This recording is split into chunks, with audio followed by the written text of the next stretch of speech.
Oke, halo guys, selamat datang kembali di channel Solo Player Boruto. Ini adalah video episode spesial part ke-36. Nah, pada episode spesial part ke-35 sebelumnya itu, semua orang senang dan bahagia karena Gaara telah hidup kembali. Namun di samping itu, Nenek Chiyo sudah tidak bernyawa karena telah menggunakan jurus transfer jiwa untuk menolong Gaara. Ketika semua orang sedih dan mendoakan Nenek Chiyo, Boruto tiba-tiba menghampiri Nenek Chiyo dan menghidupkannya kembali. Apa yang akan terjadi ke depannya? Nah, sebelum kita mulai pembahasannya, mari kita putar dulu intronya. Shinobi no jidai wa owaru.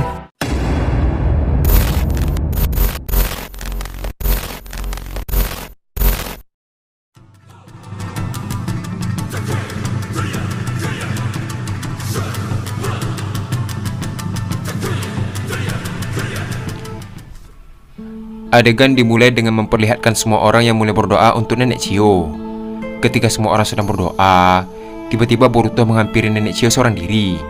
Melihat Boruto yang pergi, Sarada pun bingung dan berkata, "Hei Boruto, kau mau kemana?" Terlihat, semua orang pun bingung dengan Boruto yang tiba-tiba menghampiri Nenek Chiyo. Salah satu Kunoichi berkata, "Siapa laki-laki tampan itu? Apa dia ninja dari desa Konoha? Apa yang ingin dia lakukan?" Sambil keheranan, Naruto berkata, "Oi Boruto, kau mau kemana? Kita sedang berdoa untuk Nenek Chiyo. Sebaiknya kau ikut juga." Namun, Boruto tidak merespon perkataan Naruto dan terus berjalan. Karena hal tersebut, Temari pun tampak kesal dan berkata, "Hei kau, aku menyuruhmu untuk berhenti." Lagi dan lagi, Boruto tidak peduli dengan hal tersebut. Setelah sampai, Boruto pun memegang tangan Nenek Chiyo dan mulai menyarukan kekuatan miliknya. Sambil merangkul Nenek Chiyo, Sakura yang heran berkata, "Apa yang kau lakukan Boruto?" Boruto membalas, "Diam dan perhatikanlah." Tiba-tiba, tangan Boruto mulai mengeluarkan cahaya dan mulai menyelimuti Nenek Chiyo.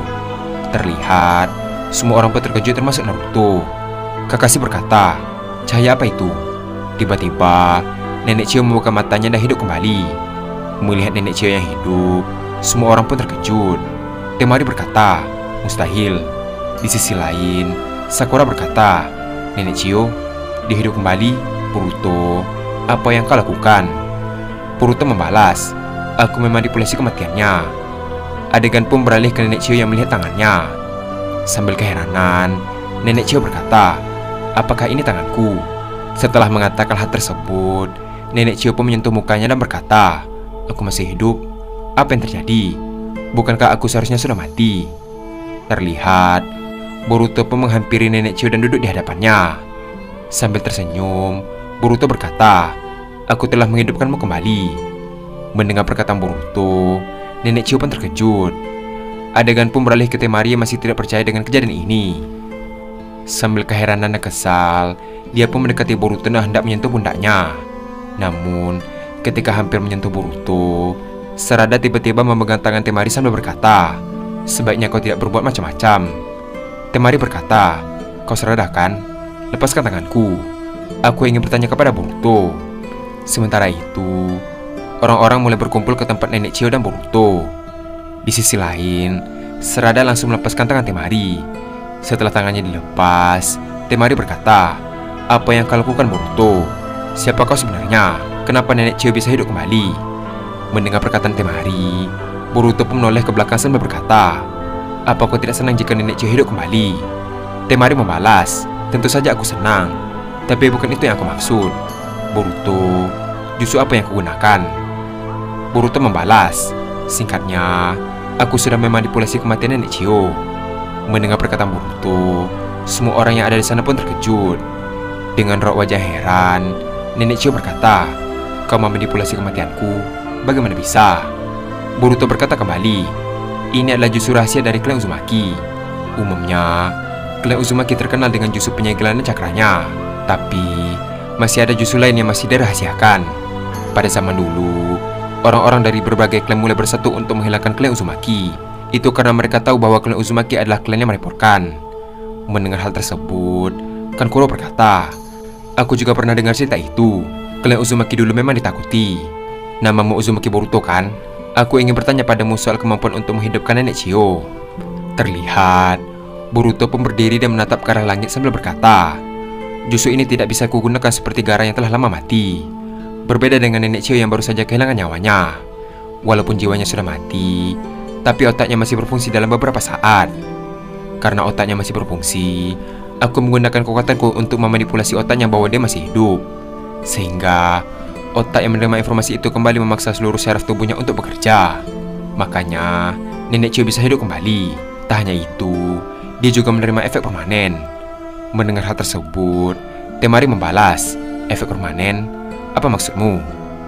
Boruto kembali berkata, dia tidak akan merasakan kelelahan dan fisiknya semakin lebih kuat. Mendengar jawaban Boruto, nenek Chiyo pun menggerakkan tubuhnya dan berkata, "Dia benar, tubuhku sangat ringan sekali." Di sisi lain, Gaara berkata, "Apakah dia akan menjadi abadi?" Boruto membalas, "Tentu saja tidak. Dia akan mati sesuai takdirnya. Aku tidak bisa menggunakan jurus ini kepada orang yang mati karena terluka parah dan mati karena ajalnya. Jurus ini berfungsi terhadap orang yang kehabisan cakra saja." Setelah mendengar penjelasan Boruto, semua orang pun akhirnya mengerti. Terlihat, Sakura pun berterima kasih pada Boruto. Sementara itu, Temari berkata, "Maaf, telah mencurigaimu." Mendengar hal tersebut, Boruto membalas, "Tidak masalah." Tak lama setelah itu, para kunoichi dari desa Suna mulai mendekati Boruto dan memujinya. Salah satu kunoichi berkata, "Namamu Boruto kan? Apa tingkatan ninjamu?" Karena semua orang mulai berdasarkan menanya Boruto, Boruto pun kesulitan untuk menjawab. Tiba-tiba saja, Sarada langsung menarik tangan Boruto dan membawanya pergi sambil berkata, "Boruto, ikut aku." Terlihat, Sarada dan Boruto pun pergi ke tempat yang lebih sepi untuk membicarakan sesuatu. Melihat Boruto yang dibawa Sarada, para kunoichi itu mulai protes dan berkata, "Siapa wanita itu? Dia seenaknya membawa Boruto." Mendengar perkataan mereka, Kakashi pun tersenyum dan berkata, "Sepertinya kalian terlalu berharap Boruto dan wanita yang kalian bilang itu, mereka sudah menikah." Mendengar perkataan Kakashi, semua orang pun terkejut. Adegan pun beralih ke Boruto dan Sarada yang berada tak jauh dari tempat sebelumnya. Boruto berkata, "Ada apa Sarada? Tidak biasanya kau menarikku hingga sekuat itu." Sambil tersenyum, Boruto berkata, "Apa kau cemburu ketika melihat mereka mendekatiku?" Mendengar perkataan Boruto, Sarada pun tampak malu dan berkata, "Tidak juga, lupakan itu." Boruto, "Apa benar yang kau bilang tadi itulah jutsu dari klan Uzumaki?" Boruto membalas, "Tentu saja itu tidak benar. Sebenarnya ini adalah senjutsu." Mendengar perkataan Boruto, Sarada pun sedikit terkejut dan berkata, "Kau sengaja melakukan itu supaya mereka tidak kebingungan dan situasinya menjadi rumit kan?" Sambil memegang kepala Sarada, Boruto membalas, "Kau benar sekali. Calon Hokage masa depan memang hebat." Dengan raut wajah malu, Sarada menyingkirkan tangan Boruto dari kepalanya. Melihat hal tersebut, Boruto berkata, "Kenapa kau marah Sarada?"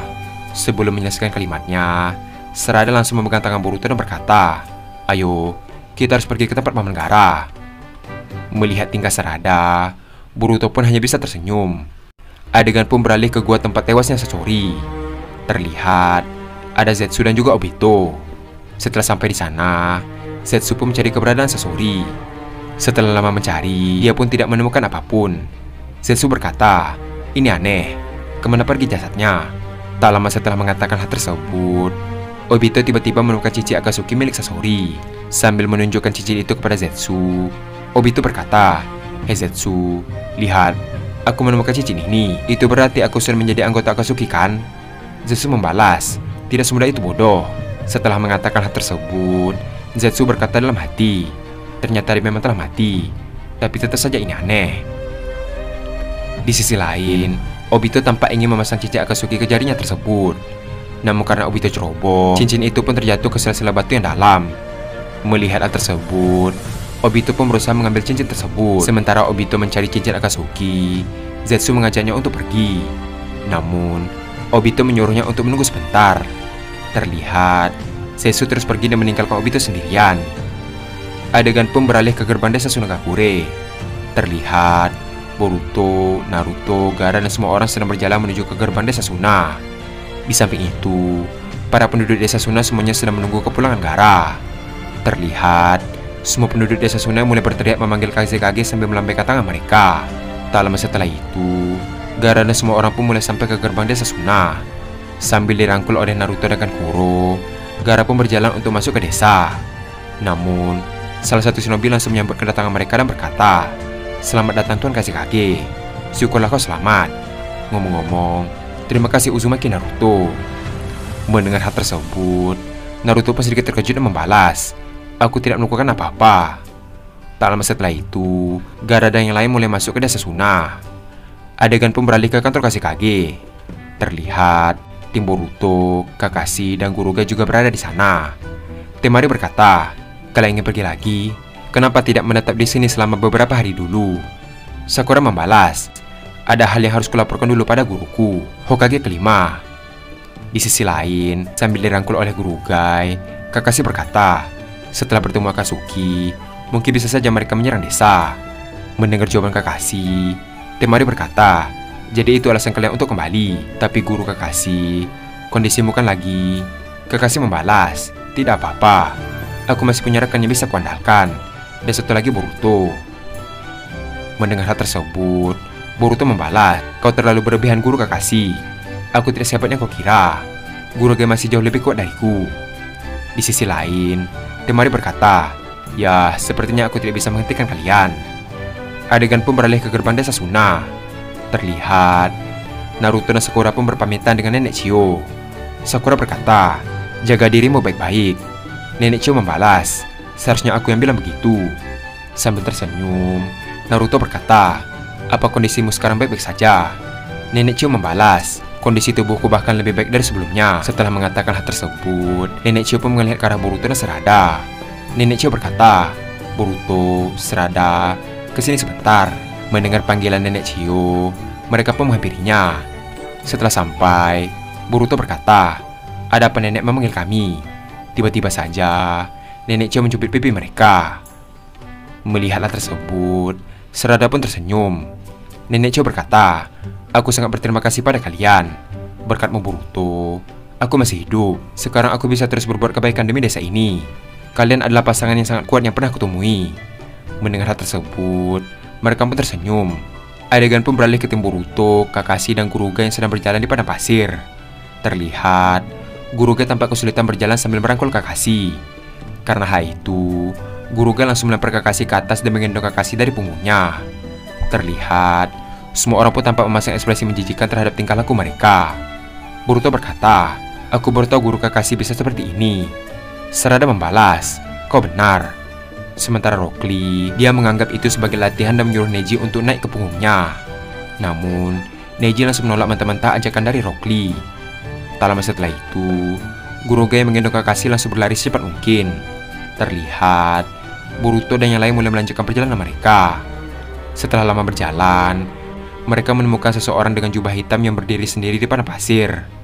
Melihat hal tersebut, Naruto berkata, siapa dia? Apakah dia tersesat? Tak lama setelah mengatakan hal tersebut, tiba-tiba orang berjubah itu menghilang dan tiba di belakang Naruto. Melihat hal tersebut, semua orang pun terkejut. Dengan cepat, orang itu langsung menyerang Naruto dengan tongkat besi. Namun, Boruto langsung dengan sigap menangkis serangan itu dengan pedang Kusanagi. Ternyata, orang berjubah itu adalah Kawaki. Melihat Kawaki, Boruto pun terkejut dan berkata, Kawaki? Kawaki yang juga terkejut membalas, Boruto. Dan adegan pun habis sampai di sini. Setelah Gaara dan Nenek Chio selamat, mereka pun kembali ke desa mereka. Setelah urusan Boruto dan Kakashi selesai di desa Suna, mereka pun hendak pulang ke desa Konoha kembali. Setelah Guru Gai dan Kakashi pergi duluan, ternyata ada seseorang yang menyerang Naruto yang ternyata itu adalah Kawaki. Apa yang akan terjadi ke depannya? Sebenarnya apa yang sedang terjadi? Nah, untuk mengetahui hal tersebut, kita akan melanjutkannya kembali pada episode spesial part ke-37. Terima kasih telah menonton video ini sampai habis dan sampai jumpa pada video berikutnya.